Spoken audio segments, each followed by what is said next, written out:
Hello everyone, before we begin today's story, I have a small favor to ask. Please hit subscribe and turn on the notification bell so you never miss our channel's new videos. It is quick, free, and the best way to support us in bringing you more dramatic stories.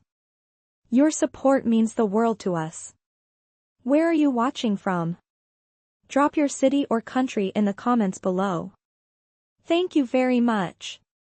Now, let us get back to our main character. The story is titled The Woman Who Pulled Him from the Sea and Into Her World. The waves crashed violently against the jagged rocks as the night storm tore across the coast.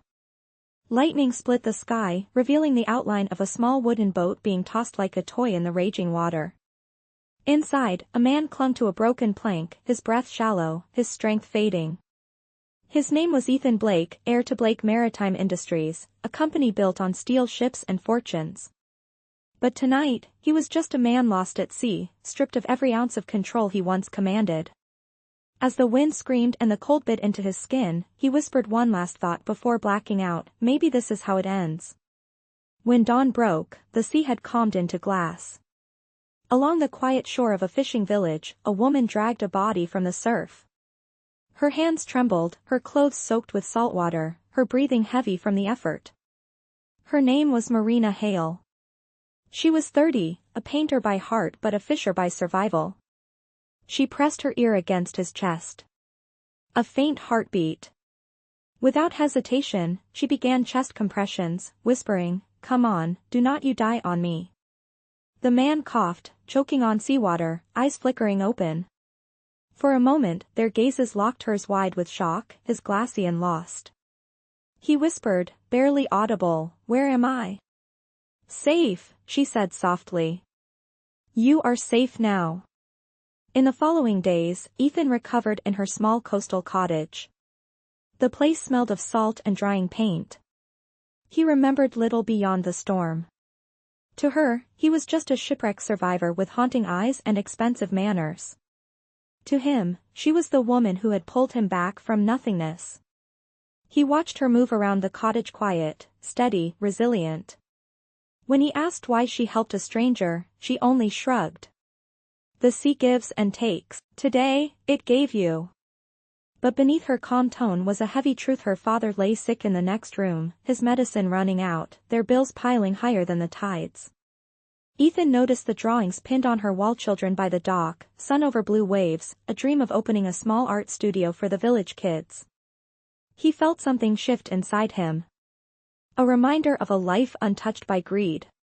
One night, under the dim glow of a lantern, Ethan broke the silence. "Marina, I owe you my life." She shook her head. "You owe me nothing." He hesitated. "That is not true. You see, I need your help again." Her brow furrowed. "What kind of help?" He took a deep breath, the kind that carried both shame and desperation. "I need you to marry me." She blinked. "What?" He met her eyes. "It is not about love. It is a contract. My inheritance, my company, they are on the line. I need a wife, someone real, not another business deal." The storm outside had faded, but the one between them had just begun. Marina stared at him, speechless. The man she had rescued from the sea was now asking her to drown in his world. She whispered, "You are insane."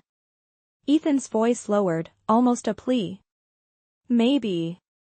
But if you say yes, I can pay for your father's treatment. You saved me once, Marina. Let me return the favor." And in that moment, as the wind carried the scent of the ocean through the open window, she realized this man was not just offering Adele, was pulling her into a tide that neither of them could escape. Marina could not sleep that night. The storm had passed, but the sound of the waves against the rocks echoed inside her chest. A man she barely knew had just asked her to marry him. Not for love, not for companionship, but for something cold and transactional. She sat by the window, watching the flicker of the oil lamp dance across the wooden walls. In the next room, her father coughed softly in his sleep. His medicine was almost gone, and the doctor's last visit had been weeks ago. She whispered to herself, what kind of man turns a rescue into a deal? At sunrise, she found Ethan already awake, sitting by the shore in borrowed clothes, his hair still damp from the sea. He looked like he belonged to another world even when stripped of his wealth. When he saw her, he stood and said quietly, I know it sounds insane. But you saved my life, Marina. This is my only way to save yours. She wanted to argue, but his eyes were clear, steady, and desperate all at once. Why me? She asked. He hesitated. Because you have no reason to lie to me. Everyone else I know has a price. You do not. Marina laughed bitterly. That is where you are wrong. Everyone has a price. Mine just happens to be my father's heartbeat. The silence between them stretched until she finally whispered, if I say yes, what happens next? Ethan drew a slow breath. We get married quietly. 1 year. You will live with me in the city. I will pay for your father's care and fund your art classes here. When the year ends, we go our separate ways. It sounded simple, like a business deal on paper, yet the way he said it carried something heavier: loneliness, maybe regret. Marina looked toward the horizon, the sun rising crimson over the water. And what will people think? Ethan's jaw tightened. They already think what they want. Let them. That afternoon, they drove into the city in Ethan's black sedan. Marina stared out the window, watching the sea fade into concrete and glass. The hospital paperwork for her father had already been handled. Ethan made sure of it. By the time they reached the courthouse, her heart felt like it was no longer her own. The ceremony was small, silent, witnessed only by a clerk and Ethan's lawyer. No flowers, no music, just the scratch of pens against paper. Do you, Ethan Blake, take Marina Hale as your lawful wife? The judge asked. I do, he said firmly. Do you, Marina Hale, take Ethan Blake as your lawful husband? Her voice trembled. I do. The words left her mouth like a promise she did not mean to make. Afterward, Ethan handed her a simple silver ring, cool against her skin. It is part of the image, he murmured. Marina slipped it on, the metal glinting under the courthouse lights. Outside, rain began to fall again, thin and steady. They stepped into the car in silence, the city lights smearing across the wet windshield. She broke the silence first. So, what am I now? Mrs. Blake or Mrs. Mistake? Ethan almost smiled, a ghost of humor in his exhausted face. You are my wife, he said simply. At least for a year. When they arrived at his home, Marina stood frozen in the doorway. The house was enormous, cold, and immaculate, with marble floors and tall glass windows that faced the ocean. It smelled of polish and loneliness. Welcome to your new life, Ethan said quietly, setting down his coat. Dinner is at 7. You do not have to join if you do not want to. She looked around, eyes wide, voice soft. Does anyone ever want to? Ethan stopped halfway up the stairs. They used to, he said, his tone unreadable. She stood there a long moment after he disappeared from sight, her fingers brushing the silver ring on her hand. Outside, thunder rolled again, distant but steady. Marina had pulled him from the sea, and now, without realizing it, she was the one drowning. The next morning, sunlight streamed through the high glass windows, flooding the marble floor with gold. Marina woke to silence so complete it made her uneasy. The bed she had been given was large enough for 3 people, yet she had never felt smaller.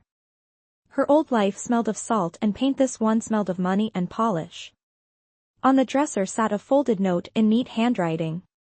Breakfast at 8. Meeting at 9. Do not worry about clothes, everything has been arranged. She frowned, opening the wardrobe to find rows of dresses, blouses, and shoes, none of which looked like her. When she came downstairs, Ethan was already seated at the long dining table, reading documents. He looked up briefly, his tie perfectly straight. You are early, he said. She sat across from him, her eyes on the untouched breakfast spread. I could not sleep. It takes time, he replied, his tone polite but distant. The silence between them stretched, filled only by the faint clink of silverware.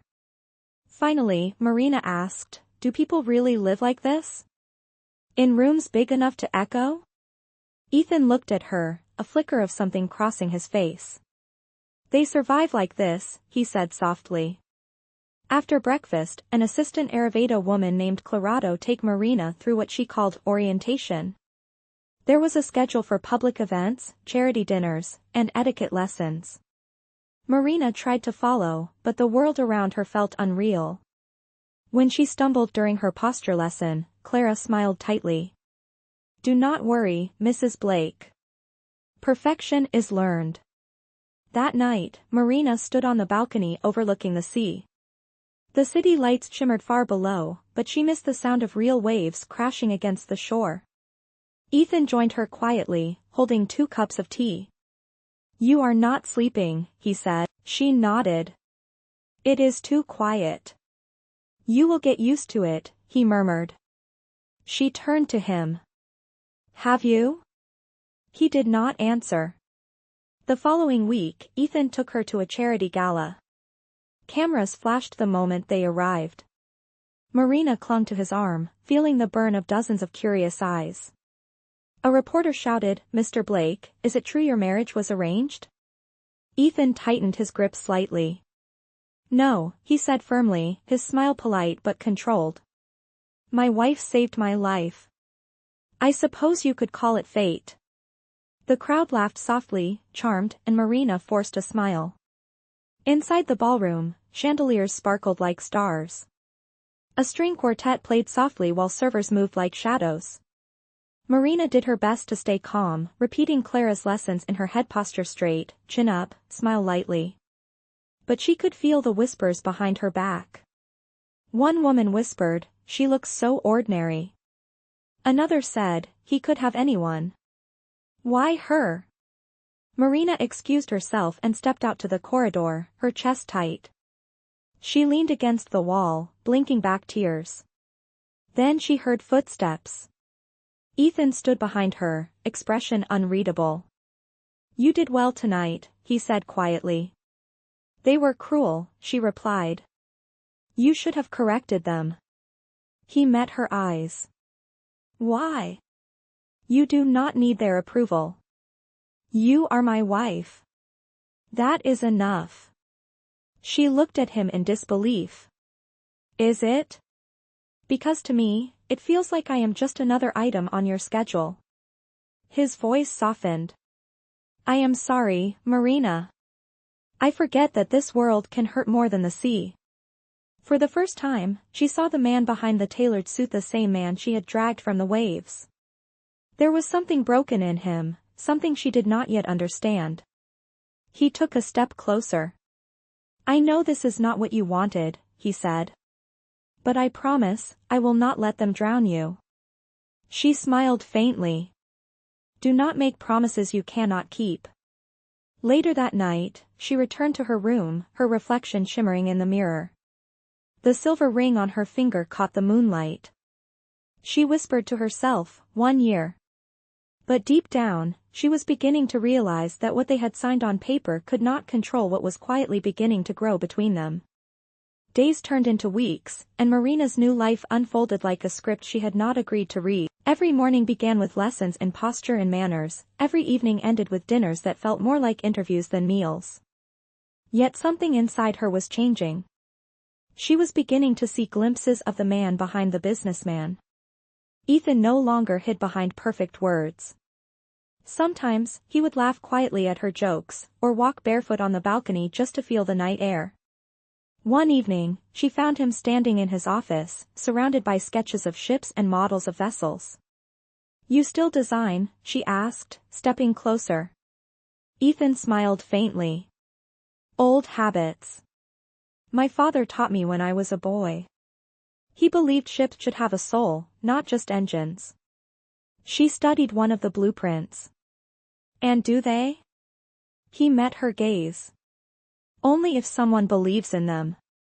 For a moment, silence hung between them, warm and fragile. Later that week, Ethan invited her to a charity dinner hosted by the company board. It was the first time she had met his world up close. The ballroom glimmered with crystal and ambition.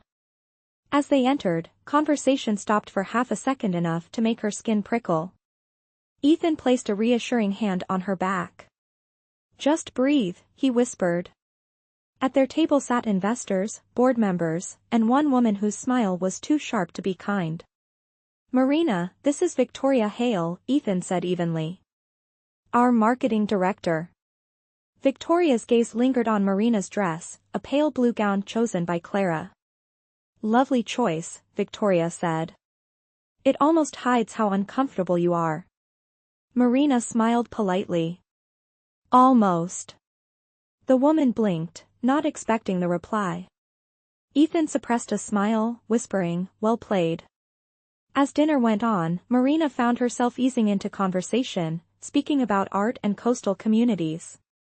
One elderly investor asked, "You paint, Mrs. Blake?" She nodded. "I do. The ocean teaches more about color than any classroom." Her words drew quiet approval. Even Ethan looked surprised.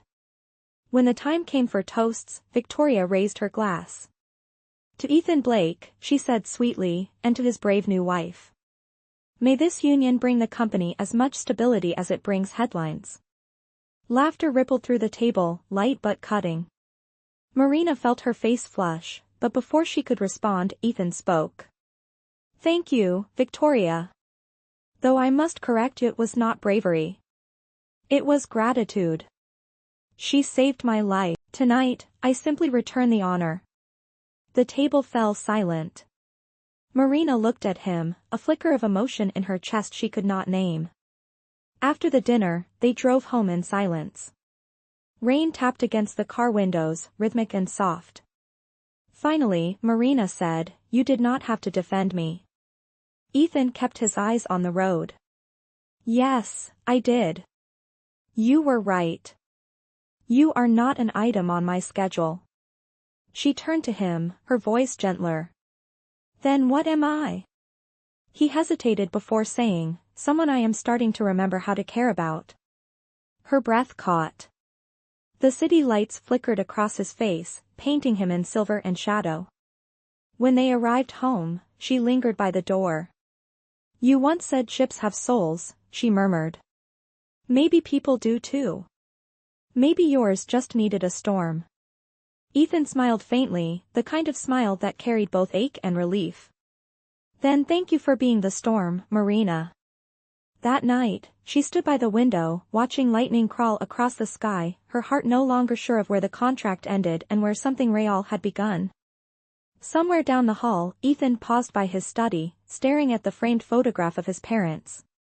For the first time in years, he whispered, "Maybe I can start over." Outside, the storm rolled over the city, not destructive but cleansing, as if washing away the walls they had built around their hearts. The morning after the storm, the house felt different. The air was lighter, the silence no longer heavy. Marina found Ethan in the kitchen, something she had never seen before, a man in a tailored shirt, sleeves rolled, flipping pancakes like it was a boardroom challenge. "You cook?" she asked, amused. He looked up with mock seriousness. "I am a man of many hidden talents." She laughed softly, and for a moment it felt like they were just two people sharing breakfast, not two strangers bound by a contract. When she reached for a plate, their hands brushed. A spark, brief but real, lingered between them. Days passed, and their routine shifted. They began spending more time together painting in the studio she had set up in one of the unused rooms, walking along the garden after dinner. Marina noticed the way Ethan listened when she talked about her art, how he no longer looked at his phone every 5 minutes. One afternoon, she found him standing in the doorway of her studio, watching quietly as she painted. "You make silence look peaceful," he said softly.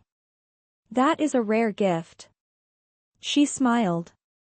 "And you make chaos look calm." He chuckled, shaking his head.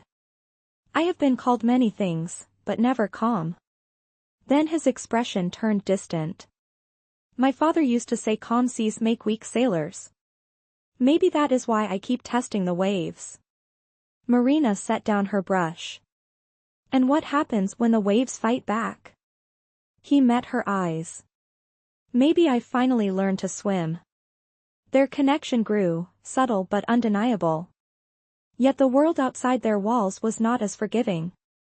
News articles began to circulate, questioning the authenticity of their marriage. Some claimed Marina was a gold digger. Others speculated Ethan was using the marriage to manipulate the company board. One evening, during a board meeting, Victoria confronted him in front of everyone. "We all know this marriage was for show," she said coolly. "You owe the shareholders transparency."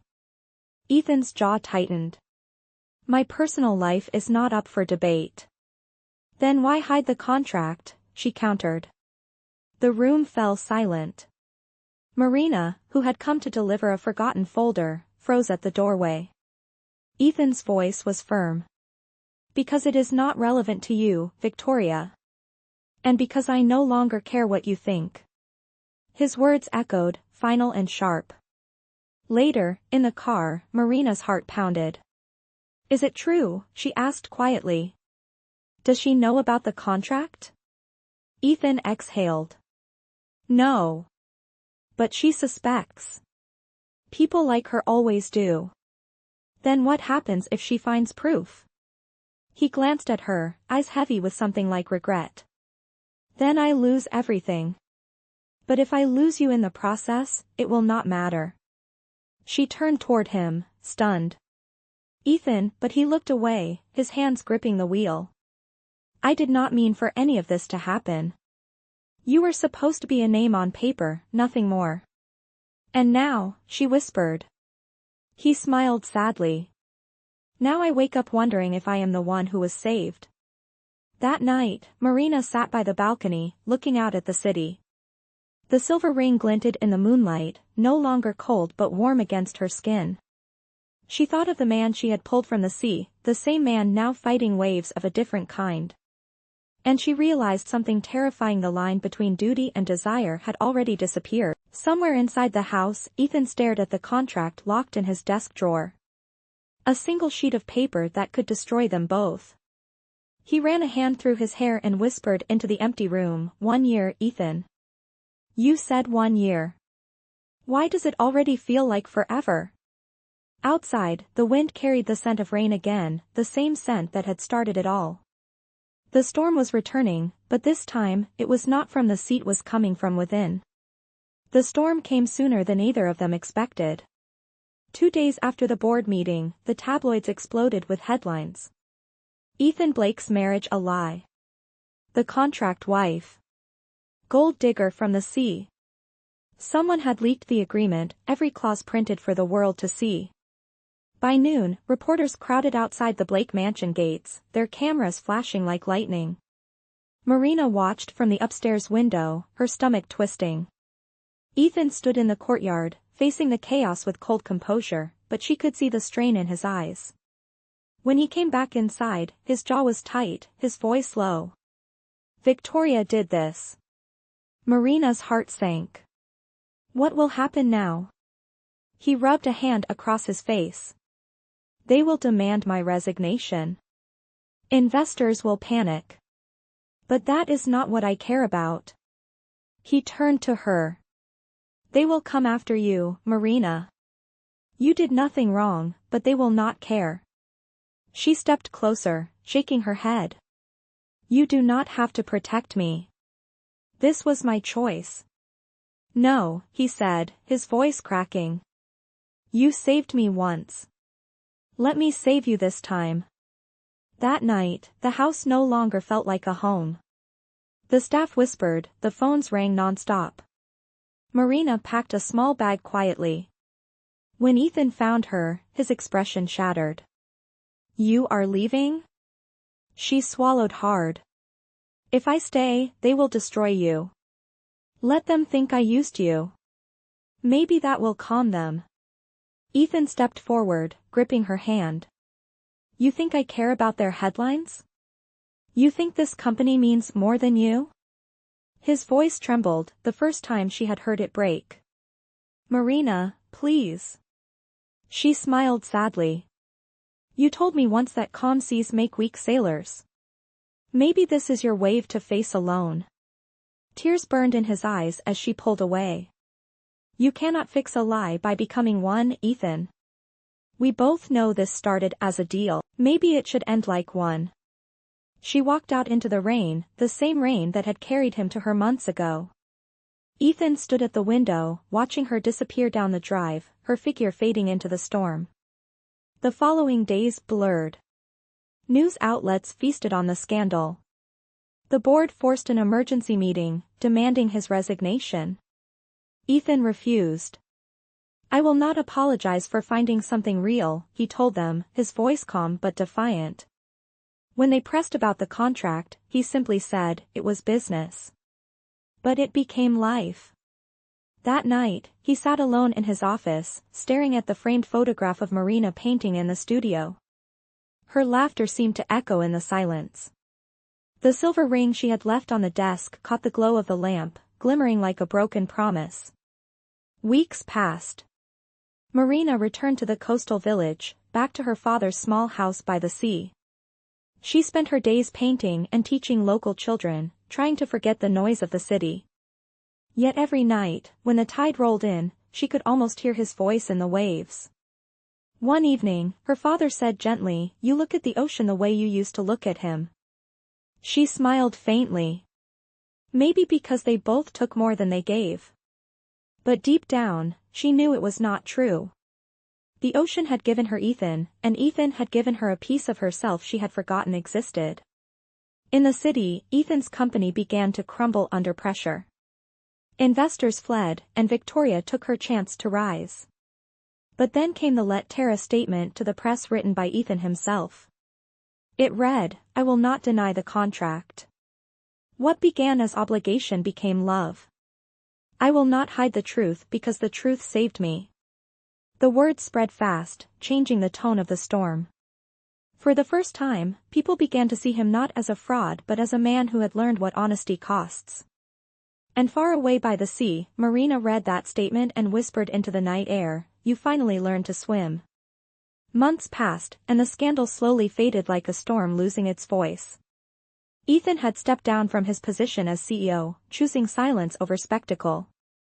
The mansion felt emptier without Marina, the echo of her laughter haunting every corridor. He spent his mornings walking by the shoreline near the city pier, the same sea that had once nearly taken his life. The press called him a fallen tycoon, but he did not care.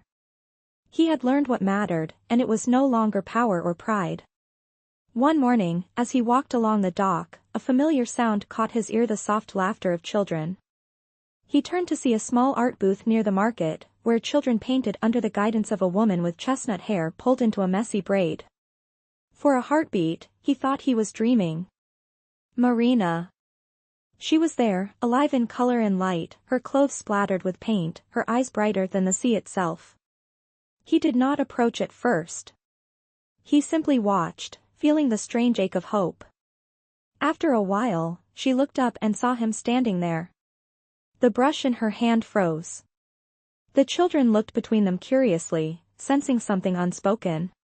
Ethan stepped forward, his voice quiet but steady.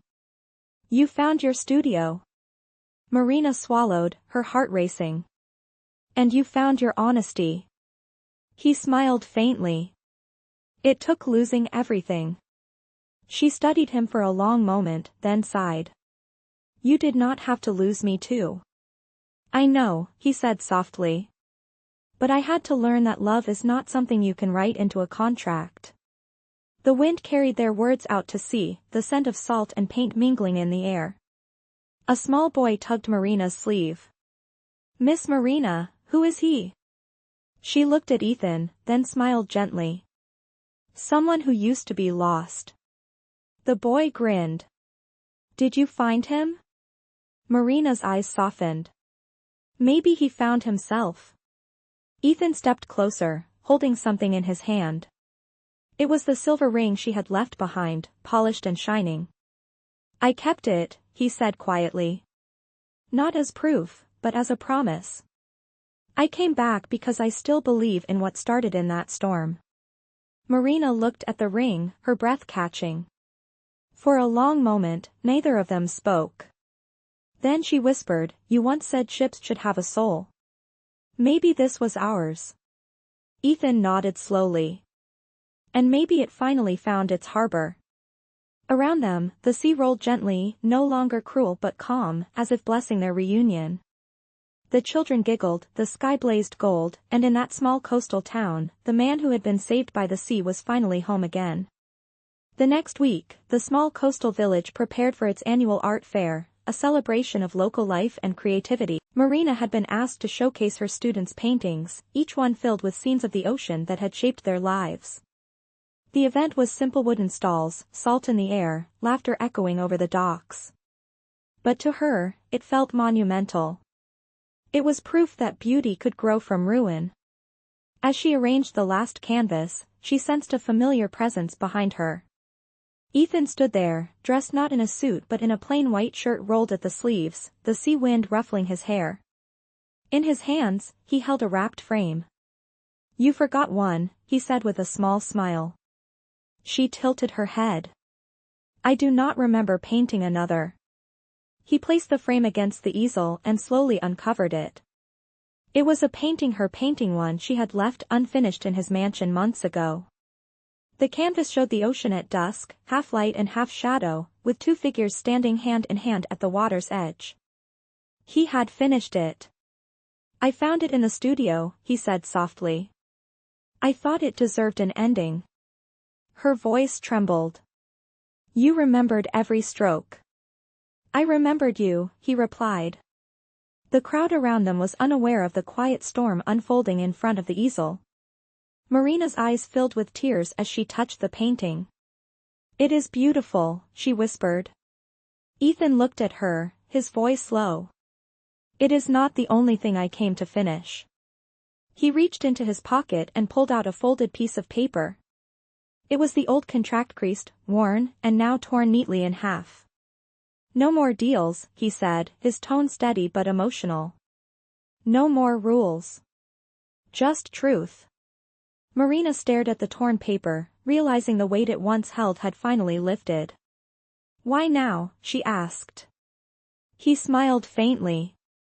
"Because I finally understand what you meant that day. Calm seas make weak sailors. You taught me how to fight the waves."